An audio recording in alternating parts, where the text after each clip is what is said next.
আজকে মাসির বাড়িতে নেমন্তন্ন আছে, তো নেমন্তন্ন বাড়ি যাওয়ার আগে যাব একটা জায়গাতে।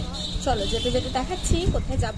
Hello everyone, welcome to Goldie's world. আজকে আমি চলে এসেছি এক্সপ্রেস বাজারে একটা কুর্তি কিনতে। দেখি আমার পছন্দের কুর্তিটা পাই কিনা।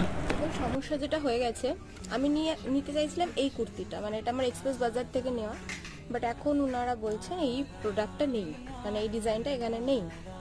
তো আমাকে আদার্স কিছু খুঁজতে হবে, এরকম সিমিলার কিছু, এরকম টাইপ অফ কিছু, দেখি পাই কিনা। যে কুর্তিটা কিনতে গেছিলাম সেটা তো পেলাম না, দেখলে তার জায়গায় অন্য একটা নিয়ে আসলাম। ওটা অ্যাকচুয়ালি গিফট পারপাস কিনতে গেছিলাম। তো যাই হোক, মাসির বাড়িতে এসে সবার প্রথমে ডালপুরি খেয়ে নিলাম। বাইরে আজকে প্রচণ্ড বৃষ্টি হচ্ছিল। তারপর দুপুরবেলা লাঞ্চ করলাম ভাত, তরকারি, ডাল, চিকেন দিয়ে। বিকেলবেলা বাড়ি এসে একটু স্ন্যাক্স খেয়ে তারপর একটু গ্রিন টি খেলাম অনেক দিন পরে। রাতের বেলা ভাত আর চিকেন দিয়ে ডিনার করে ফেললাম। এই ছিল আজকের ভিডিও। ভালো লাগলে অবশ্যই একটা লাইক করে দিও। চ্যানেলটা